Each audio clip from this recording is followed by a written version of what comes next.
नमस्कार दोस्तों, अगर आप किसी भी कॉम्पिटिटिव एग्जाम की तैयारी कर रहे हैं ना, तो मैथ्स का एक टॉपिक है जो कह सकते हैं कि आपकी सफलता की नींव है।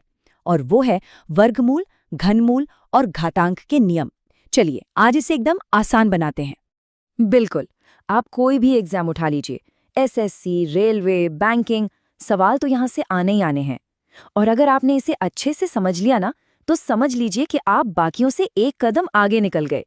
तो देर किस बात की, चलिए शुरू करते हैं। ठीक है, तो सबसे पहले हम शुरुआत करेंगे बिल्कुल बेसिक से, हमारे पहले पड़ाव से, और वो है वर्गमूल यानी स्क्वायर रूट। यकीन मानिए ये बहुत आसान है और आगे के सभी कॉन्सेप्ट्स का बेस भी यही है।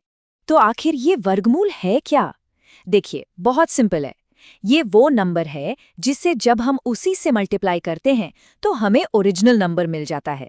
जैसे 16 का वर्गमूल क्या होगा? 4 होगा। क्यों? क्योंकि 4 को 4 से मल्टीप्लाई करने पर 16 आता है। बस इतनी सी बात है।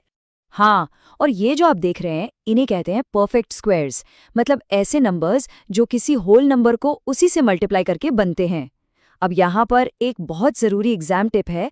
मेरी सलाह है कि कम से कम 1 से 20 तक के स्क्वायर्स तो एकदम रट लीजिए। इससे आपकी कैलकुलेशन स्पीड ज़बरदस्त हो जाएगी। अच्छा, अब एक ऐसा शॉर्टकट जो एग्जाम में आपका बहुत सारा टाइम बचाएगा, इसे हमेशा याद रखिएगा।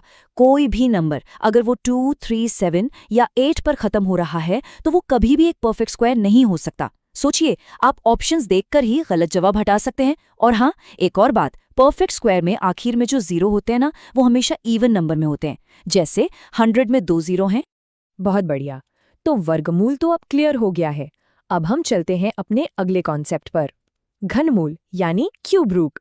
ये बिल्कुल वर्गमूल जैसा ही है, बस एक स्टेप और आगे जाना है। तो ये घनमूल क्या है? देखिए, जैसे वर्गमूल में हम नंबर को 2 बार मल्टीप्लाई करते थे, घनमूल में हम उसी नंबर को 3 बार खुद से मल्टीप्लाई करते हैं। जैसे 27 का घनमूल वो 3 है। क्यों? क्योंकि 3 को 3 बार गुणा करने पर 3 गुणा 3 गुणा 3 27 आता है ना? एकदम आसान। और ये रहे पहले 10 परफेक्ट क्यूब्स। इनको भी याद रखना, बहुत काम आता है सच में। और यहाँ एक और मज़ेदार टिप है। आप ध्यान देंगे तो पाएंगे कि एक परफेक्ट क्यूब का जो आखिरी डिजिट होता है, वो अक्सर उसके क्यूब रूट के आखिरी डिजिट से मैच करता है। ये कैलकुलेशन में बहुत हेल्प करता है। चलिए अब आते हैं उस हिस्से पर जो मैथ्स की मुश्किल से मुश्किल प्रॉब्लम्स को सुलझाने की असली पावर देता है। मैं बात कर रही हूँ घातांक के नियम यानी लॉज ऑफ एक्सपोनेंट्स की। आप इन्हें मैथ्स का सुपर पावर टूल भी कह सकते हैं। पहला नियम सबसे बेसिक और सबसे आसान। जब आप सेम बेस वाले नंबर्स को मल्टीप्लाई करते हैं तो आपको बस उनकी पावर्स को जोड़ देना है। जैसे 2 की पावर 2 को 2 की पावर 3 से मल्टीप्लाई किया तो बेस तो सेम है 2, तो हम पावर्स को जोड़ देंगे 2 + 3। ये हो गया 2 की पावर 5 यानी 32। अब दूसरा नियम, ये पहले वाले का ठीक उल्टा है। जब आप सेम बेस वाले नंबर्स को डिवाइड करते हैं तो पावर्स को घटा देते हैं। तो अगर 5 की पावर 4 को 5 की पावर 2 से डिवाइड करेंगे तो क्या होगा? हम पावर्स को माइनस कर देंगे। 4 - 2 यानी 5 की पावर 2 जो होता है 25। अच्छा, अब सोचिए क्या होगा जब एक पावर के ऊपर एक और पावर हो। इसे कहते हैं पावर ऑफ अ पावर। इसमें आपको बस दोनों पावर्स को मल्टीप्लाई कर देना है। जैसे 2 की पावर 3 और फिर उस पूरे की पावर 2। तो ये बन जाएगा 2 की पावर 3 गुणा 2 यानी 2 की पावर 6 जो होता है 64। ये नियम छोटा सा है पर बहुत बहुत ही ज्यादा महत्वपूर्ण है।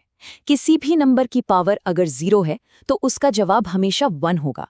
बस शर्त यह है कि वो नंबर खुद 0 ना हो। चाहे 5 की पावर 0 हो या 1000 की पावर 0, जवाब हमेशा एक ही आएगा।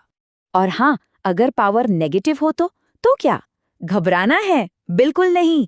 आपको बस उस नंबर का रेसिप्रोकल लेना है, मतलब उसे 1 के नीचे रख देना है। जैसे 2 की पावर -3 का मतलब है 1 डिवाइडेड बाय 2 की पावर 3। तो ये हो गया 1/8। सिंपल। ओके, तो हमने सारे नियम तो सीख लिए, पर असली मजा तो तब है जब हम इन्हें एक्चुअल सवालों पर लगा कर देखें, है ना? तो अब टाइम है एक रैपिड फायर प्रैक्टिस राउंड का। देखते हैं कि इन्हें एग्जाम जैसे सवालों पर कैसे अप्लाई करना है। तो पहला सवाल आपके लिए, 144 का स्क्वायर रूट क्या होगा? एकदम सही, जवाब है 12। चलिए अगला, 512 का क्यूब रूट। क्या बात है, बिल्कुल सही, जवाब है 8। अच्छा, अब एक घातांक का सवाल। 2 की पावर 3 को 2 की पावर 4 से मल्टीप्लाई करें तो क्या आएगा? याद है ना पहला नियम? बिल्कुल, बस पावर्स को ऐड कर देना है। 3 + 4 हो गया 7, तो जवाब हुआ 2 की पावर 7, यानी 128। और ये रहा हमारा आज का आखिरी प्रैक्टिस क्वेश्चन। 5 की पावर 5 को 5 की पावर 2 से डिवाइड करने पर क्या मिलेगा? एकदम सही जवाब। यहाँ हम पावर्स को माइनस करेंगे। 5 में से 2 गया तो बचा 3, तो हमारा फाइनल आंसर है 5 की पावर 3 यानी 125। तो दोस्तों, आज हमने वर्गमूल, घनमूल और घातांक के सभी जरूरी नियम सीख लिए हैं। और वो शॉर्टकट तो याद है ना कि 2, 3, 7 या 8 पर खत्म होने वाले नंबर कभी परफेक्ट स्क्वायर नहीं हो सकते। देखिए, इन नियमों को जानना तो बस पहला कदम है। असली सफलता तो प्रैक्टिस से ही मिलेगी। जितना ज्यादा आप प्रैक्टिस करेंगे, उतनी ही तेजी से और सही जवाब एग्जाम में दे पाएंगे।